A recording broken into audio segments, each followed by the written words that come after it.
एक बार आपका फिर से मेरे YouTube चैनल पर तहे दिल से स्वागत है।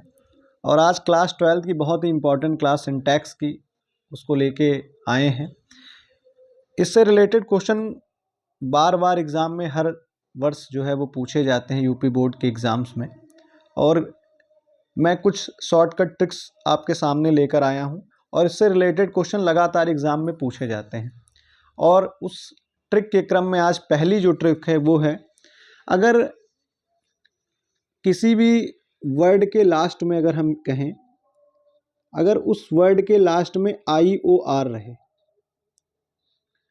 तो हमें ध्यान रखना है कि उस वाले सेंटेंस में एग्ज़ाम में जब क्वेश्चन आएगा तो देन लगा रहेगा, लेकिन आपको उसको हटा करके टू का प्रयोग करना है। वो वर्ड कौन कौन से हैं? एक वर्ड है जूनियर, दूसरा वर्ड है सीनियर, तीसरा वर्ड है इन्फीरियर, चौथा वर्ड है एक्सटीरियर और एक वर्ड है प्रायर।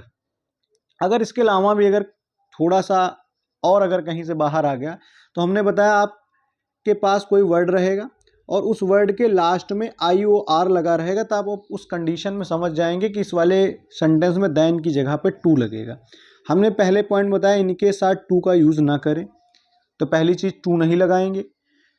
टू के बाद ऑब्जेक्ट का यूज़ करें, यानी जब देन हटा देंगे तो टू के बाद ऑब्जेक्ट का यूज़ करेंगे। तो यानी हमको क्या करना है, THAN वाले देन को क्या कर देना है, उसको रिमूव कर देना है।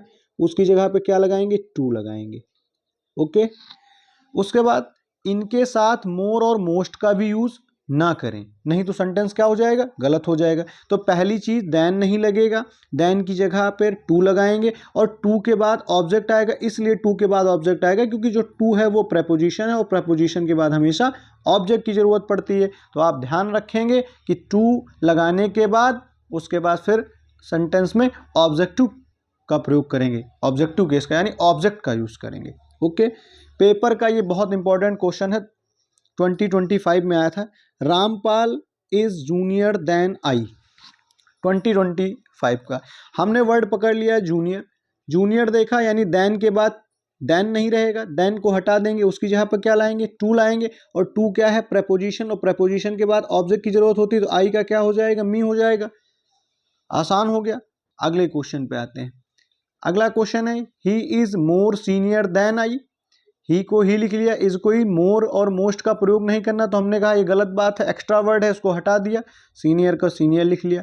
देन जो था, देन होता नहीं है तो देन हटा दिया, उसकी जगह पे टू लगा दिया और टू के बाद ऑब्जेक्टिव केस का प्रयोग करेंगे, यानी कि आई का क्या हो जाएगा, मी। और क्यों प्रयोग करेंगे, इसके लिए आप एक बात ध्यान रखेंगे कि जो प्रेपोजिशन होता है उसके बाद ऑब्जेक्ट का यूज होता है। तो ये पहला रूल था और ये बहुत इंपॉर्टेंट है, आप इसे जरूर तैयार कर लेंगे और जब भी आएगा तो पेपर में 2 नंबर का आएगा और आपके आसानी से 2 नंबर जो है वो क्लियर हो जाएंगे। आगे दूसरी ट्रिक पे आते हैं। ट्रिक नंबर 2 है, कुछ वर्ड्स हैं। पहला वर्ड है वन ऑफ, दूसरा वर्ड है ईच ऑफ, तीसरा वर्ड है एवरी वन ऑफ और फिर चौथा वर्ड क्या है, नो वन ऑफ, पांचवा वर्ड है एनी वन ऑफ, फिर अगला वर्ड है आइदर ऑफ और अगला वर्ड है नाइदर ऑफ। ये इतने सारे वर्ड्स हैं।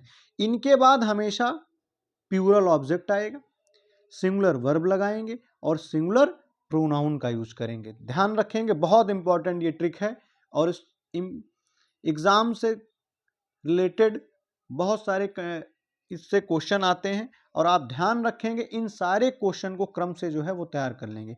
पहला क्वेश्चन हमारे सामने दिया गया है, हमने क्या बताया, ट्रिक में वन ऑफ का है, वन ऑफ द, और हमने क्या किया, बॉय लिख दिया, गलत कर दिया। वन ऑफ के बाद क्या लगेगा, प्लूरल ऑब्जेक्ट लगेगा, यानी इस बॉय की गलती की, इस बॉय की जगह पर क्या हो जाएगा, बॉयज हो जाएगा। ये पहला करेक्शन किया। फिर क्या है, इन आवर क्लास, सही लिखा है। सिंगुलर वर्ब का प्रयोग करेंगे तो हैव नहीं होगा, इसकी जगह पे क्या होगा, हैज। और ये मेन वर्ब की थर्ड फॉर्म तो सही है। इस तरीके से पहला क्वेश्चन करेक्ट हो गया। दूसरा दिया गया है ईच ऑफ दीज, सही है, लेकिन यहां पर क्या होना चाहिए, ये बॉय नहीं होगा क्योंकि प्लूरल ऑब्जेक्ट की जरूरत है, इसको बॉयज कर देंगे, सही हो जाएगा। और सिंगुलर वर्ब लेगा तो ये तो प्लूरल वर्ब है, सिंगुलर कैसे बनाएंगे, PLAYS। तो वर्ब को ध्यान रखेंगे, वर्ब जो होती है उसमें एस या ES जोड़ करके उस वर्ब को क्या बनाया जाता है, सिंगुलर वर्ब जो है वो बना दिया जाता है। इस तरीके से ये भी आसान हो गया। अगले क्वेश्चन पे हम लोग आते हैं। अगला क्वेश्चन दिया गया है any one of they are doing his work properly. Any one of, ये क्या हो जाएगा, हमने क्या क्या कहा था, takes plural object, plural object होता है, दे को क्या कर दिया हमने, देम कर दिया, ऑलरेडी दे प्लूरल है तो दे का ऑब्जेक्टिव केस क्या होता है, देम होता है। और इस आर की जगह पर इज, क्योंकि हमारे पास किसकी जरूरत है, सिंगुलर वर्ब की, डूइंग लगा दिया, हिज लिखा था, हिज क्योंकि सिंगुलर प्रोनाउन की जरूरत है तो सिंगुलर प्रोनाउन भी लगा है, वर्क प्रॉपरली। तो इस तरीके से ये दो ट्रिक्स थी, आप इन्हें तैयार कर लेंगे।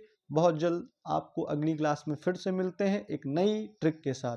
धन्यवाद, आपका दिन मंगलमय हो।